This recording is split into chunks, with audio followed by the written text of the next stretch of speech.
welcome to Blue Jays Today, where your boys always have something to say about the Toronto Blue Jays. I'm your host, Nicholas Playlock. And I'm your host, Adam Peddle. And today, guys, we've got our ultimate Toronto Blue Jays trade deadline prediction. We're going off of everything that Ross Atkins has said, any analyst has come out and said, and we've got a prediction that we think is very likely going to happen at this year's trade deadline. Before we get into it, guys, make sure to like, comment, and subscribe to the YouTube channel. All right, Nick, let's get into it, man. Ross Atkins came out today, talked to the media about his plans for the trade deadline, and some analysts helped us kind of narrow down what exactly are we looking for. Yeah, let's take a look at what he said right now, folks. So he came out, and we got a few different tweets here. First one from Ben Nicholson Smith, and this is maybe the most exciting sentence that I've heard in a while. GM Ross Atkins says, hashtag Blue Jays are motivated to add at the trade deadline. Oh, isn't that just like chef's kiss? Beautiful. You love it, man. Moving on to the next tweet, because I think it's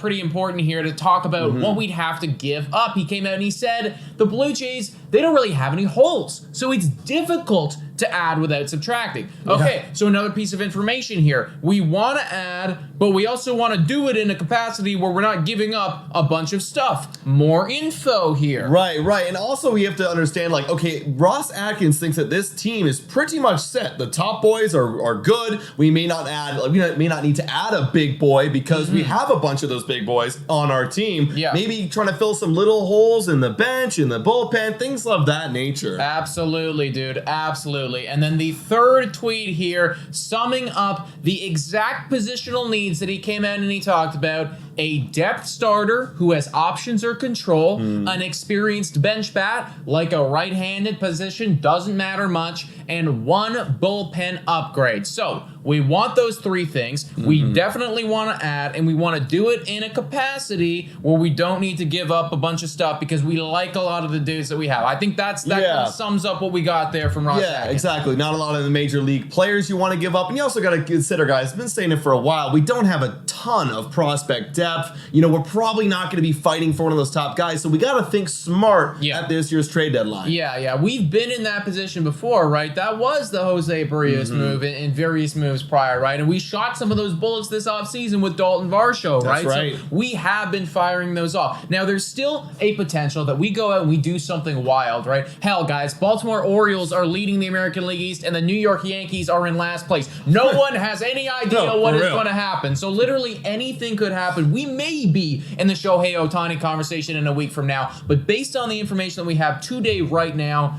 these are our predictions. Let's start off with that depth starter who's got some options, who's got some control. Now, we got to talk about this. Because when you say depth starter, you don't think about this guy. No, not really. This guy's at the front of the rotation, and that's Marcus Stroman, but we have to bring him up because, hey, he is a pitcher who has options and technically would create depth in your starting rotation, right? And we have been linked to him. There's been reports that Ross Atkins is out there making phone calls over there in Chicago looking at Marcus Stroman, and obviously amazing player, would be a great addition for the team. Yeah, and this is like one of the only players right now that by name has been referred to with the Toronto Blue Jays, right? Because we're getting these positional needs of like a bullpen or whatever, but this is one of the only guys where it's been like we've shown interest in Marcus Stroman. So obviously we got to bring him up. That would be the big fish, I think, if we're going out to get a big starting pitcher. Absolutely. And then another starting pitcher, we got a few up here for you guys. This one hasn't really been tossed around that much. He's been injured. He's actually coming back this week, and that is Mike Clevenger from the Chicago White Sox. We know Chicago White Sox aren't doing that well. There's been rumors around Lucas Giolito. There's been rumors around Dylan Cease, Lance Lynn, but this guy's not getting talked about, but he fits the criteria of a pitcher who could give you some innings. He's kind of diminished his role over the years as he's gotten older. He's been dealing with injuries. So a guy who would actually slot in the depth of your system, and he's got options down the road. You can keep him to next year. Yeah, 100%, man. And this does feel like one of those sneaky Toronto Blue Jays trades, right? And I do just want to say very quickly, guys, even though some of these options that we're going to talk about here aren't necessarily the sexiest of dudes on the trade market, look at Whit Merrifield, right? Nobody liked that trade when it happened. Everyone was like, oh, it's no big deal. It's like, oh, we got Whit Merrifield. He's been one of arguably the best Blue Jay this year. Like, he's Right. like literally phenomenal for the Toronto Blue Jays. So you never freaking know. Maybe that's Mike Clevenger. Absolutely. Another option, Aaron Savale. Phenomenal season so far, 2.65 ERA. He is coming back now from an injury, and he's been very good ever since. And then finally, guys, we got a dude over on the San Diego Padres. And the San Diego Padres as a whole. Yeah. I talked about them in the video earlier today that was released. We don't know what they're doing. It's going to be weird. Look, if they start winning and, you know, if they beat us up in this series, maybe they've already grabbed 2 games at this point once this podcast is out, they start to go on a roll. Like, they have the roster to, if they make a couple additions, like, yeah, they're going to look pretty darn good down the stretch. So this all depends on them. Now, if they're not in a position where they're going to buy, I think Seth Lugo is a great target for the Toronto Blue Jays. Look, there's no real incentive for them to keep him. They have him for another year. I think there's going to be a player option on his deal. You know, the Toronto Blue Jays might like that. He gives you depth. I think it's a great slot for the Toronto Blue Jays. I completely agree, dude. And selfishly here, just for the sake of drama, I am really hoping that those San Diego Padres start to scuffle a bit. Because there are so many good players on that team that are just going to make some incredible rumors and just circulation like Soto and Snell and all those guys. But those are a few names that we believe right now, just based on what Ross Atkins is coming out and saying, you might want to look for. Somebody who can provide depth, somebody who's got options, somebody who can come in and help that freaking rotation. Absolutely. Is there anybody on this list, you want to save our predictions to the end, or anyone on this list that you kind of think is most likely coming over to the Jays? I mean, out of those guys right there specifically, I do think that Mike Clevenger makes a lot of sense. I also really like the idea of Marcus Stroman just because we've been linked to him and we have a history with him, right? So that if we can get the right price on Stroman, then that's the guy for me. That's been the guy because we know him, we can work with him. After that, Clevenger does make a lot of sense. Yeah, Clevenger would probably be my realistic choice. Obviously, Marcus Stroman is the best player available right here. I mean, you could make an argument for like an Aaron Savale coming off of an injury. He's pretty solid too this year. He wouldn't be a bad third option. So yeah, but let's. If I'm going to bet on it, boom, Mike Clevenger is the starting pitcher for the Toronto Blue Jays coming this trade deadline. Agreed, dude. Let's take a look now at some of those hitting options because we've been talking about it for a while, guys. The runners in scoring position, that's been the one Achilles heel, right? I mean, even though Ross Atkins has kind of come out and he's going to say, we have no holes at all, there is a little one going on right there. You know, we get people on and then we strike out, innings over. We need to have somebody who can come off the bench, who can just hit a little bit better these freaking lefties, man. Like, why can we not hit lefties? We should be able to do that. I know, with a prominent right-handed lineup, you'd think that would happen. But no, that has been a little bit of our Achilles heel this year. So to have someone come off the bench, replace a Dalton Varsho, actually, shockingly enough, doing research today, actually hits lefties decently well, like a 271 average.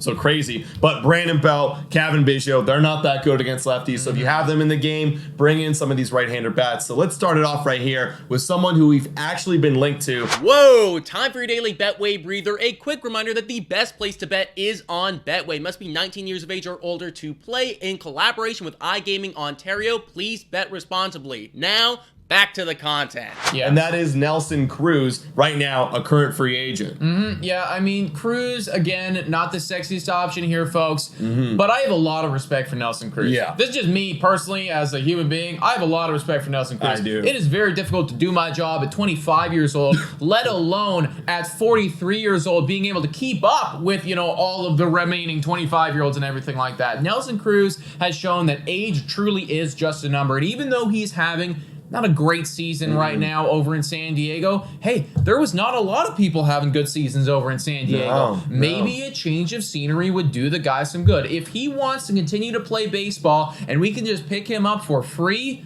might as well give him a shot. Absolutely. Not a trade per se, but a guy who could be added if, like, we're getting to the deadline and we're like, oh, we're not really finding the guys that we need. Go pick up Nelson Cruz. And especially because, you know, as Ross Atkins came out and said, we want to add without subtracting. 100%. That's the easiest way to do it. You just buy them.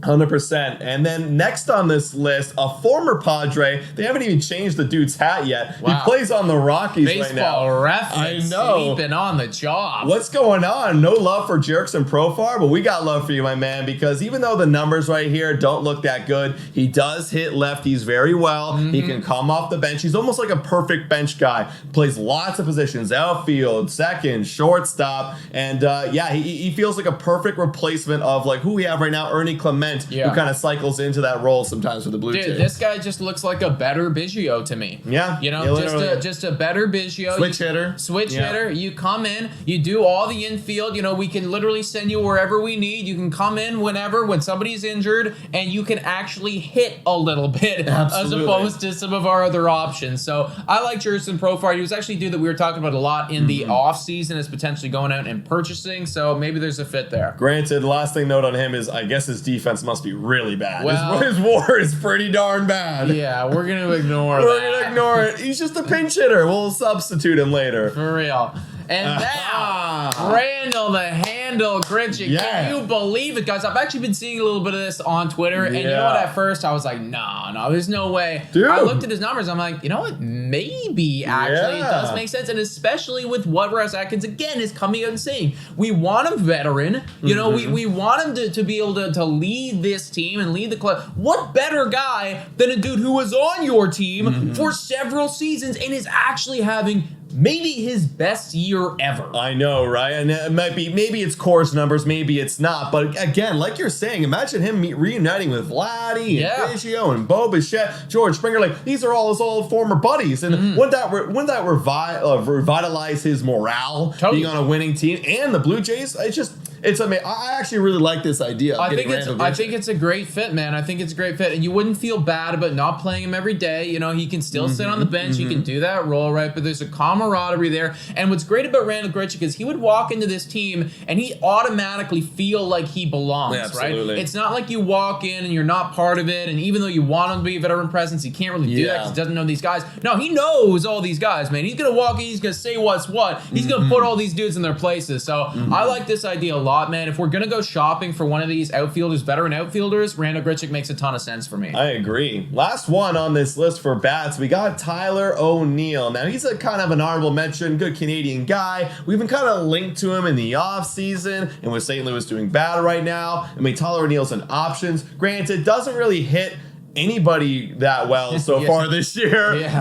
But he's just again, honorable mention. I don't really think we're gonna get him, but he could be in the mix. This is the full bench when we're talking about bench bats, everybody. You know, so like if we do really want to scrape the bottom of the barrel, then this would be what it is. And I mean, it is unfortunate because he had a phenomenal year back there, and then it just kind of didn't pan out for the rest of it. Maybe he's still got something left in the tank in a following season. This year, not phenomenal, but still, if we're trying to add without giving up too much, Tyler O'Neill could be a guy. Hey, and I mean, he kind of fits like Ross Atkins, like his desires. I mean, you got two-time Gold Glove defender out there in left field, and then like, hey, you want to buy low on someone? Like, buy low on him. He's got some control too, so you might as well get him. Yeah, 100%, dude. No, I completely agree with you guys. Actually, I think I'm wrong. I think he's this last year, if I'm not mistaken. Well, could be wrong. Someone correct me. Let us know in the chat, guys. Those are some of the options that we have for the bats. And again, guys, I just gotta really hammer this point home. We're looking for veteran bench bats. This doesn't mean that the Toronto Blue Jays are not going to be in the mix for Cody Bellinger or any of the other potential bigger dudes. That could be revealed in a day or two, right? But as of right now, just based on what he's saying, these are some of the guys that we think could fit the bill. Absolutely. All right, let's ask it again. Who do you think's most likely out of these four? Out of these four right here, honestly, if we're talking about Marcus Stroman, I think that we like the idea of having a former Blue Jay. Oh, yeah? I feel like Randall the Handle Gritchick makes a lot of sense, man. Dude, I'm actually like, I was going to go Jerkson Profar, but as we were talking, I'm like, you know what? This does make a lot of sense. It kind of actually adds up. You know? It's like, we like the dude. You know, he's been with all these players before. He plays the position that we want, and he's having a great season. I'm going to go Randall, and then, but probably also as a second place prize, Jerkson Profar, because he just kind of makes sense utility-wise. Agreed. You know? Agreed. let's talk about the bullpen now, guys, because there is no way that we're going to be leaving this trade deadline without at least bringing in 1 or 2 bullpen guys. Our bullpen has actually shocked and wowed and just really like blown the doors off of my expectations this season. We need to continue that, everybody, because we are surprisingly good in one-run games. That is our strength. Yep. Let's play into it. Best way to do that, let's trade for literally the best guy maybe ever in the bullpen. Yeah. Josh freaking Hader. This is a dream scenario, folks. This really, I want to just emphasize, probably not realistic, and again, very contingent on whether or not the San Diego Padres are going to sell or not. But if they are going to sell, this is absolutely a dude that is going to be going somewhere else.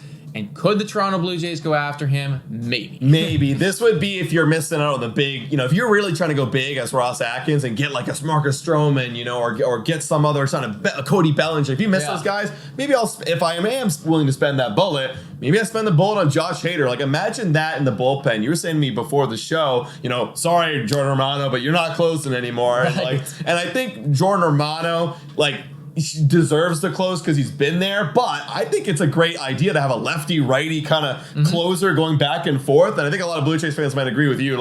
Sorry, Jordan, it's Josh Hader's job now. Well, I mean, even if let's just say, sure, we do that play, one of them closes one game, one of them closes the next, and in the regular season, even better. It's like when you get to the playoffs, one of you is 8, one of you is 9. Exactly. We're playing both of you pretty much every single game. Dude, it's like the Liam Hendricks that when the Chicago White Sox traded for Liam Hendricks, I think it was Craig Kimbrell at the time, but they were both being really good. and they had literally the best closing, the tandem of them, right? So that would just be absolutely phenomenal, guys. And then you got Swanson going in 7th. My God, it would be unreal. Incredible, guys. Unreal.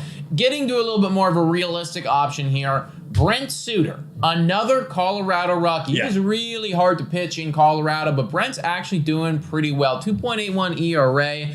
This guy flying a bit under the radar, maybe a bit of a cheaper option. Yeah, absolutely. He's also coming back from an injury right now. Whip, I like the whip of 1.17. And again, like you said, cheaper option. And if you are going to be over there shopping in Colorado, you got Randall Grichuk over there. Maybe I go pick him up. Who knows?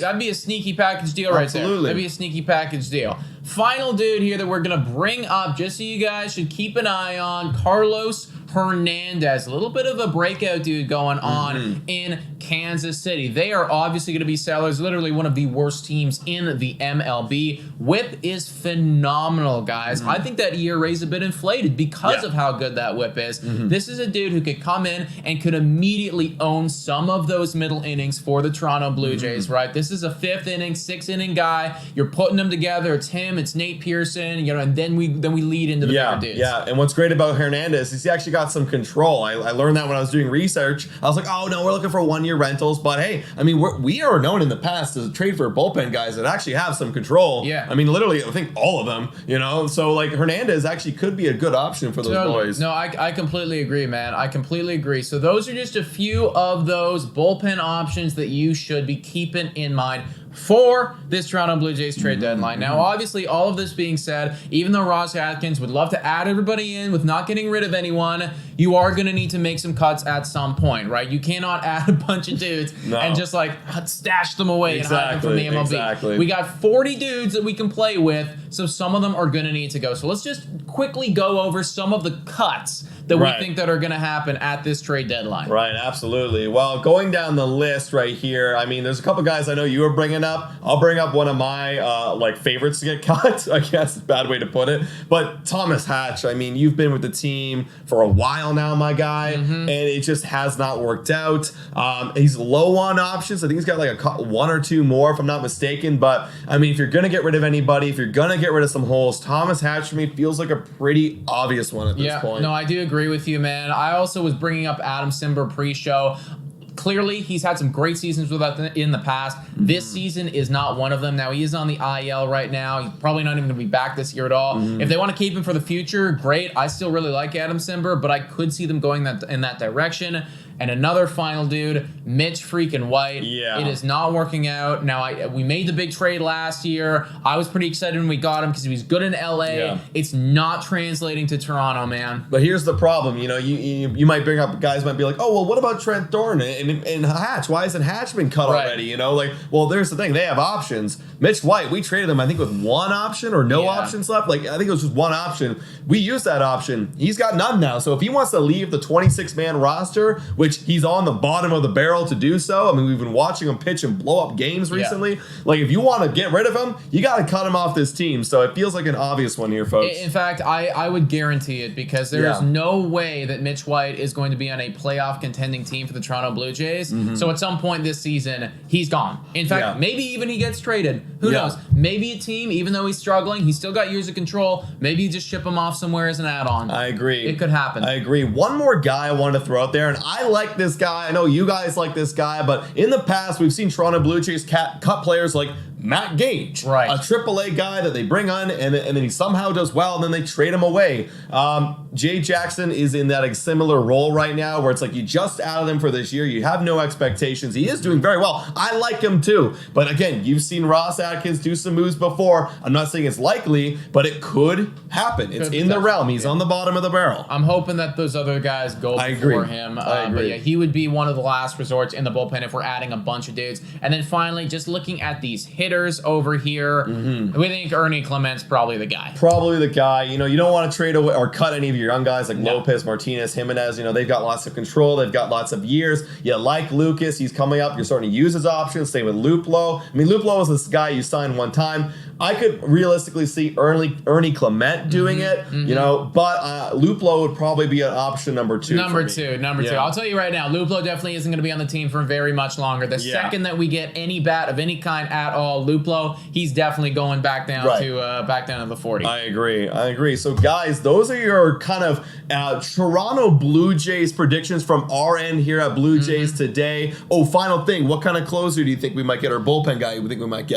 Josh Hader doesn't seem like a realistic scenario. So one of the other two for me for sure. And maybe there's so many different bullpen guys out there. There might be a dude that we did not even bring up today that comes into play at some point or another, and we can maybe convert him. Kind of like the Jimmy Garcia role, right? Absolutely. Doesn't look great on his current team, but he comes over here, pitches really well. So. Absolutely. All right, guys, let us know in the comments down below. What do you think about all of our predictions? And again, like kind of Nick's saying, is there any guys out there that we missed? There's a ton of players. So I guarantee there's some little sneaky guys out there that could be great additions to this Blue Jays team. Yeah, guys, please hit the like and subscribe button. Also, $3 a month become a Patreon member. Shout out and thank you to every single one of our current Patreon members and our YouTube members. All of you guys are freaking incredible, and we appreciate every single one of you. Guys, thank you so much for watching. And go Jays, go!